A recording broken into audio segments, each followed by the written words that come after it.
अमरावती शहरात महायुतीत सरकारतर्फे लावण्यात आलेल्या जाहिरात पोस्टरमुळे वाद निर्माण झालाय। या पोस्टरवर छत्रपती शिवाजी महाराजांचा फोटो असताना सुद्धा महायुती सरकारने शहरातील घाण व अस्वच्छ ठिकाणी लावण्यात आले आहेत।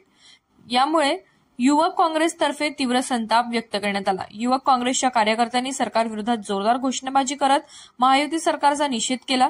छत्रपती शिवाजी महाराज हे आमचे दैवत असून त्यांच्या प्रतिमेचा कोणताही अपमान आम्ही सहन करणार नाही, असे सांगून कार्यकर्त्यांनी प्रशासनाला इशारा दिलाय। त्यांनी स्पष्ट केले की शहरातील अस्वच्छ जागी लावलेली ही पोस्टर तात्काळ काढली नाही तर युवक काँग्रेस रास्ता रोको आंदोलन छेडेल। या संदर्भात पोलीस स्टेशनमध्ये तक्रार दाखल करण्याची तयारीही युवक काँग्रेसने दर्शवली आहे।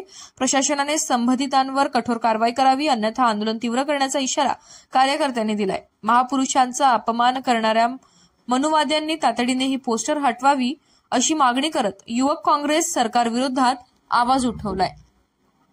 आपल्याला माहिती आहे की ज्या 2014 साली महाराष्ट्रात निवडणुका होत्या तेव्हा मोदींनी म्हटलं होतं की घेऊन छत्रपतींचा आशीर्वाद, चला मोदी के साथ, अशी जी घोषणा होती त्याच्यानंतर त्यांनी महाराजांचा वेळोवेळी अपमान केलेला आहे। आपल्याला माहिती आहे की एक वीट सुद्धा त्यांनी अरबी समुद्रात ज्या शिवस्मारकाचं एवढं भूमिपूजन केलं जे रचली नाही, तो विषय वेगळा, त्यांना सन्मान करण्यात येत नाही।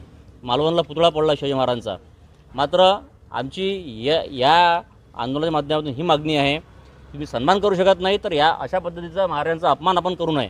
तुम्ही तुमचा प्रचार कसाही करा, मात्र बारवर, अशा उकिरड्यावर, नाल्यांवर जे महाराजांचे फोटो लावले आहे हे युवक काँग्रेस कदापि सहन करणार नाही।